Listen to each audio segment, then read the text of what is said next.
well at the back of the scrum. And again, we see evidence that was a huge effort by the Italian tight forwards there. Really shoved them back. That was another try score and an opportunity just blown by the Italians. Absolute made a mess of a dynamic scrummage. The Italian tight five will be very happy with their work tonight, and I'm sure the coaches will be as well. They've worked hard tonight, they really have, and they've dominated well. But they won't be too happy with what happened once they've done the hard work up front.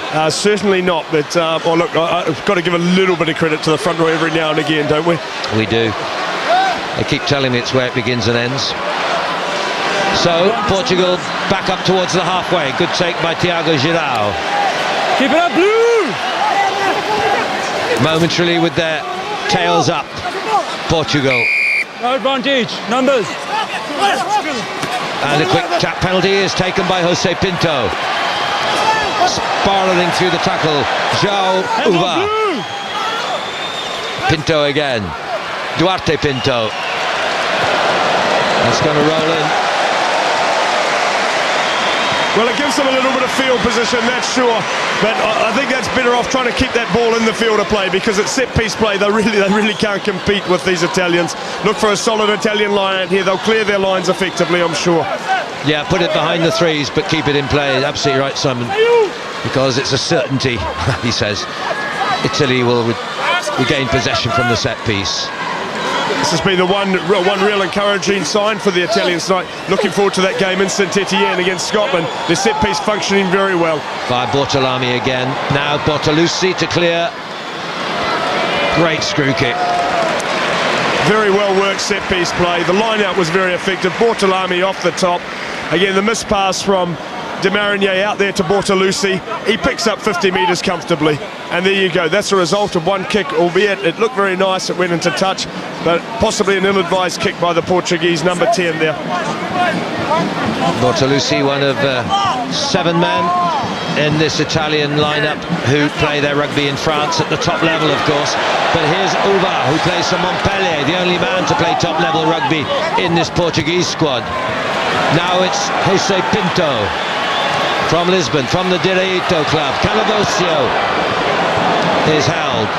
Great footwork, he's offside. Ball by Gonzalo Uva. Hang on. Very sensible. There's not a penalty, there's no influence. They're going for a scrum, accidental offside. Accidental offside? Yeah, well, he was he's been nice with them there, the referee. You see here, he's trapped it, the ball and but he's just come from the offside position. The locking pair again. This big second row is in tandem. Penalva and Uva. Crouch! It's instinctive, isn't it? Pause, engage! For them to pick it up. Don't have it in the hands that often. Troncon, De Marigny wants to play it down there sensibly enough, and they know that they can certainly challenge the Portuguese line out. That's the difference. That's exactly right. That is the difference. They've got confidence that they can really take on the Portuguese throw, try and disrupt it, try and pick one off the top, and then launch an attack off it. I think this is the earlier scrum where, well, that was gone very quickly. Right down in front of you, Rob. It is indeed. How are they looking? Well, I think the Italians might try and drive this one. I get the impression. I mean, you know, we saw at the start of the first half, of course, but well, it's the Portuguese who won the throw, of course. They won the throw, but they may not have won the battle. That's for sure. Del Fava and is it Bortolami who's come steaming right through? It is, yes. He looks to be on the wrong end of affairs, and he's given away a penalty for being offside, and it's Jose Pinto who's in the wars as well. Up he goes, the ball comes down, Troncon's way, did well to offload, Mauro Bergamasco. He's been a startlingly good player on his day. Bergamasco, one of the two brothers, of course, both Stade Francais, so home here in Paris, but at Stade de France rather than Parc des Princes, and away with João Uva. João Uva again steps, drives, knows only one direction, Pinto to Pinto, and wide to David Matthews. Great counter. Great play, great play. The mistake made by Canali down in the Portuguese half there. Took the ball into a tackle very poorly. Turnover by Pinto. And then he's away. He has a look. He puts the foot down. The defence comes back in. They scramble back. Maybe a case for a penalty here against the hooker. No, he's cleaned out pretty well here. Pinto with a nice pass down the short side. Well covered though by the Italians. Scrambled back very well, but the Portuguese asking questions. I tell you what, he looks as though he's come out of a different kind of rugby altogether, with the socks around his ankles, the sort of scruffy beard and the head thing, but he's sort of charging around his João Uva. No disrespect, he's giving everything. Now it's De Aguilar to Pedro Cabral. Bit isolated there. Oh, shocking option. A sea of blue jerseys and the Azzurri swamp him. Turnover.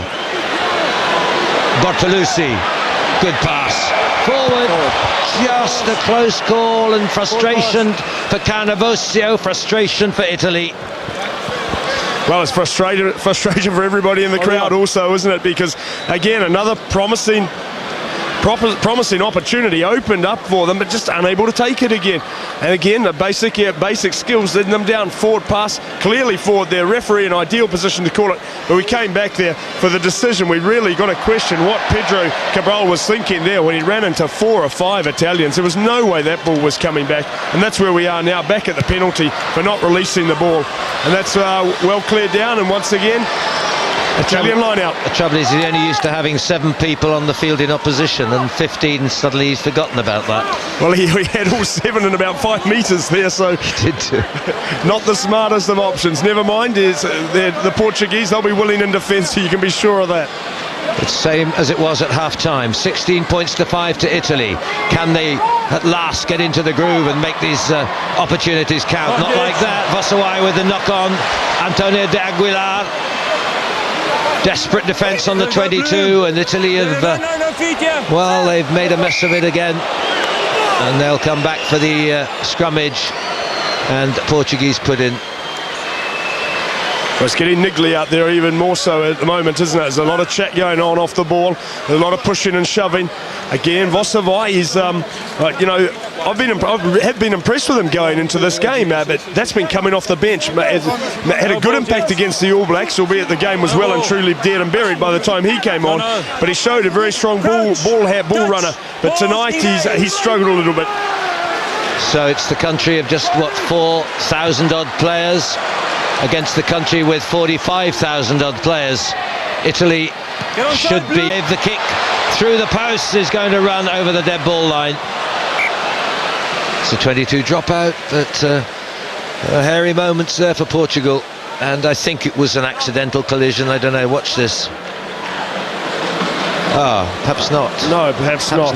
No, I was more about to make a comment regarding the round ball code that's played so often in Italy and Portugal, but no, it was a dive that was not worthy, certainly, of a footballer. That was, you know, clear contact there, and he deserved a penalty there, certainly. Yeah. Always a possibility, of course, of a sighting for things the referee may not have dealt with at the time. But it was pretty blatant, it looked to me, by João Uva on Bortolussi. Italy, so yeah, perhaps a little en colère at this point. It's interesting to hear that, you know, of course, the Italians understand the Portuguese and vice versa. So when there's a bout of swearing involved, of course, you know, they understand each other extremely well. Oh dear, lashing out with the boot there. That was Pratischetti there, lashing out with the boot there. That was pretty, that's not necessary that, but certainly. What did we see it again? Here's Giraldini. No love lost at the moment down on the pitch. 15 minutes into the second half, and we're still scoreless in the second half.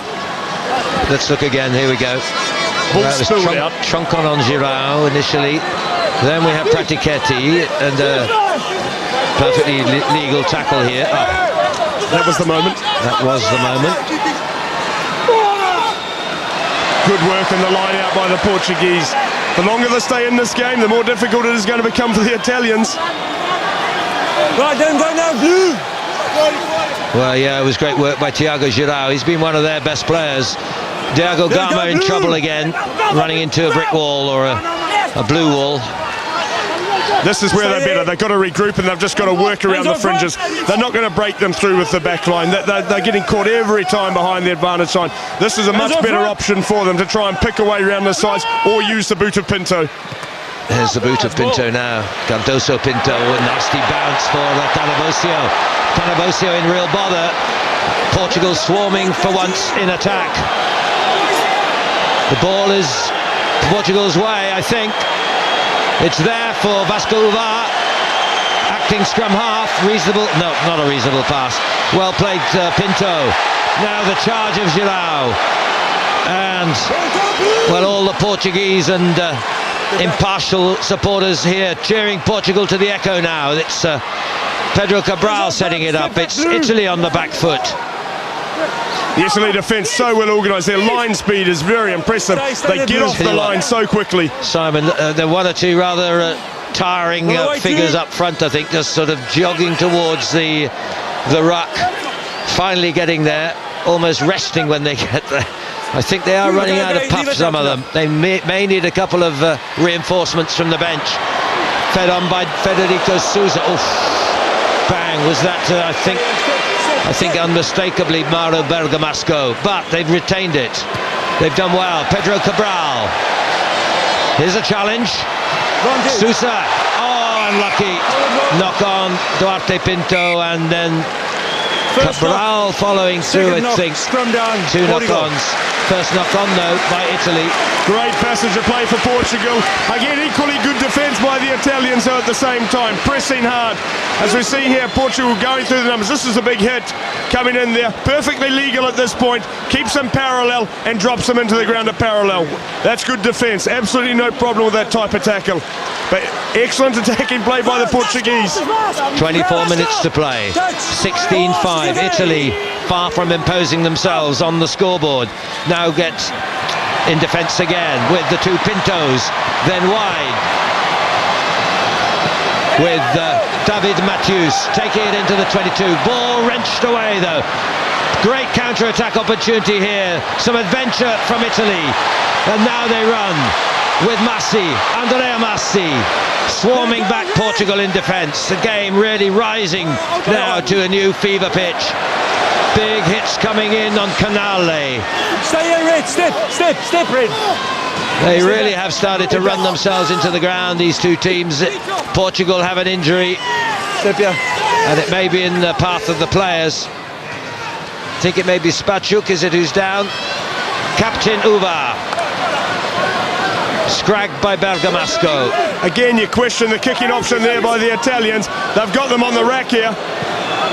And they've just coughed up position so easily. That's a really soft kick there again by the Italians. Penalva who's down for Portugal. Sensible option from Duarte Cardoso Pinto from the Agronomia Club, which is, as the name would imply, an agricultural university side.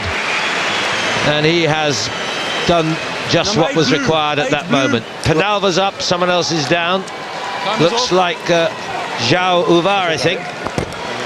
Got a substitution as well. We've got Vosselwai who's coming off, in fact, and you've got Silvio Orlando, the man who flew in to join the Italian team after that injury to Robert Barbieri.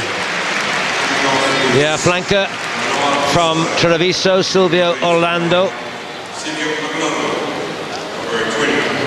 You've got to say the Portuguese defence, when they lost that ball in the Italian 22, they scrambled back very effectively there, and they really are working hard. And I think in the last 15 minutes, that all that defensive work maybe start to tell on them. The Italians got to remain patient.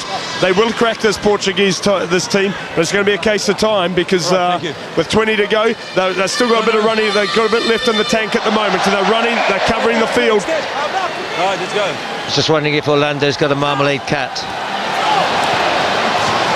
Troncon. Italy still trying to impose themselves.